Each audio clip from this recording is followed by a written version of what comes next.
नाज़रीन अवामी न्यूज़ में खबरों सिलसिलो जारी है। इन वक्त के مسوڀرڳڙي में खबर ॾींदा हालूं तो क़ौमी अवामी तहरीक जे मरकज़ी सॾ ते बहरिया टाउन जे قبضا گيري पाणी ते ڌاڙن ऐं اياز लطيف पलيजो समेत ॿियनि अॻवाननि ते दहशतगर्दी जा केस दाख़िल करण खिलाफ़ مسوڀرڳڙي में अल्ताफ़ कास्कली नज़ीर बलेदी अब्बास पठान इमरान बिरोई गुलजार कलोड़ो सतार अबड़ो रफ़ी कनराणी ऐं ॿियनि अला वारे चौक खां रैली कढी प्रेस क्लब अॻियां अचे मुज़ाहिरो कयो वियो। उन मौक़े ते अॻवान मीडिया सां ॻाल्हाईंदे चयो त टाउन के खिलाफ मलक रियाज़ के खिलाफ है उते जेके सिंध जी ज़मीनुनि के खिलाफ तमाम हज़ारे गोट जड़ो कर जेको आहे सो ही वालारे पियो। ही हिकिड़ो तमाम वॾो वागू आहे। रोज़ाने बेस ते जेको आहे गरीब मिसकीन माण्हुनि जा गोठ जेका गड़काए रहियो आहे। सिंध हुकूमत उन जी साथी आहे। 6 जून ते जेको ही सिंध एक्शन कमेटी तरफां एहतजाज हुयो उते सिंध जो शऊर हज़ारे लखे माण्हुनि जी तादाद पहुची चुका हुया पर ही मलक रियाज़ जा जेके दलाल हुया उहे चंद अनासर जेके आहिनि उन्हनि पंहिंजो कमु करे असां सिंध एक्शन कमेटी जे धरणे खे जेको आहे हुननि मुंतशिर करे छॾियो। असीं सिंध हुकूमत खां मुतालबो कयूं था त जेके ही एफआईआरूं थियूं आहिनि असांजो मरकज़ी क़यादत हैदराबाद में मौजूदु हुई ऐं उन्हनि जे मथां जेको आहे केस दाख़िल कया विया आहिनि ऐं कारकुननि जे मथां जेके केस दाख़िल कया विया आहिनि उन्हनि खे जेको आहे सो ख़तमु कयो वञे।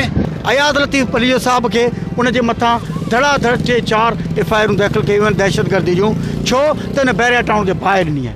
हाणे बाबा जंहिं टाइम ते बहरिया टाउन जो दोस्तनि उते धरणू बीठे आहियूं ओॾी महिल अयाज़ साहिबु त हैदराबाद में हो उहो सिंध एक्शन कमेटी तरफ़ां हो। अयाज़ साहिबु उन सिंध एक्शन कमेटी जो हिसो न आहे क़ौमी आम तहरीक उन जो हिसो न आहे पर उहो असांजा दोस्त आहे। सिंध वतन जो एहतजाज हो असां हुनजी हिमायत कई हुई पर छाकाणि त अयाज़ साहिबु हो ई कोन त तव्हां ग़लति क़िस्म जूं एफआईआर छो पिया कढियो। उनजो हिकिड़ो ई मक़सदु आहे त जीअं सिंध लाइ जेको बेबाक आवाज़ु उथे थो असीं उनखे कीअं बि करे ऐं उनखे ख़ामोश कराए सघूं उनखे बंदि कराए सघूं। इहा वॾेर की पुराणी ज़हनियत आहे त ॻोठ जो जेको माण्हू उथे उन ते एफआईआर करे छॾियो उनखे अंदरि करे छॾियोसि उनखे ख़ामोश करे छॾियोसि अहिड़ी सिखत ॾियो त जीअं ॿीहर न कुझे। इहा हुनजी भुल आहे। अयाज़ लतीफ़ पलيجو साहिबु रसूल बख्श पलيجو साहिबु फाज़िल राव साहिब जो हिकिड़ो तसलसल आहे सिंध जो बेबाक आवाज़ु आहे उहो तव्हांजे हिकिड़े ॿिनि एफआईआर या 3 एफआईआर या 100 अहिड़ी एफआईआर उन सां ख़ामोश न थींदो ऐं उनजे चवण ते ऐं उनजी पार्टी ऐं हू जदोजहद जारी रखंदो।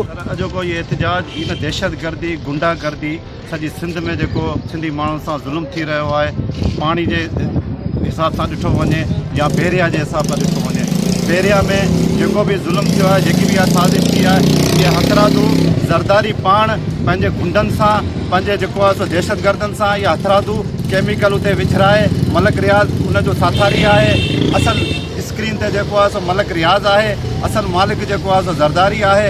मलक रियाज़ हथरादू उन्हनि खे ख़बर आहे त क़ौम परस्त हिते अचनि पिया ऐं मुज़ाहिरो कंदा हिन ॻोठनि वारे हवाले सां हिन हक़नि जे लाइ पंहिंजे हक़नि जे लाइ मुज़ाहिरो कंदा हिते जदोजहद कंदा वॾो जलसो हिननि कयो आहे। हथरादू उन्हनि केमिकल हारे उन गेट ते उहो गेट तव्हां ॾिसो त लोहे जो गेट आहे उन लोहे जे गेट खे कीअं बाहि लॻी आहे इहो पुलिस अलाए किथे निंड में सुतल आहे। आइस आम थी वई आहे उन्हनि खे पकड़ण में जेको आहे सो अंधा लॻा पिया आहिनि उनखे गिरफ़्तार नथा करे सघनि।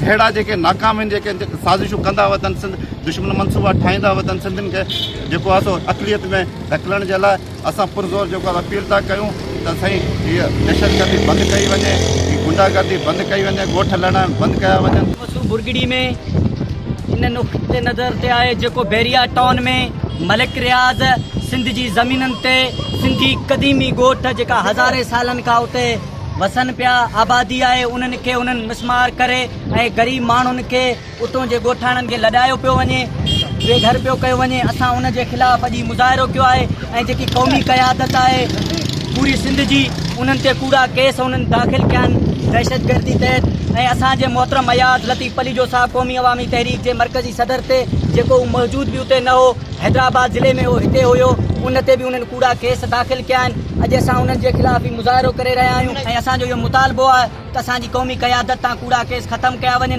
न त ॿी सूरत में पूरी सिंध में असांजा एहतजाज जारी आहिनि। मज़ीद खबरों और तफसीलात के लिए विजिट करें हमारी वेबसाइट www.awamiNewsHD.com।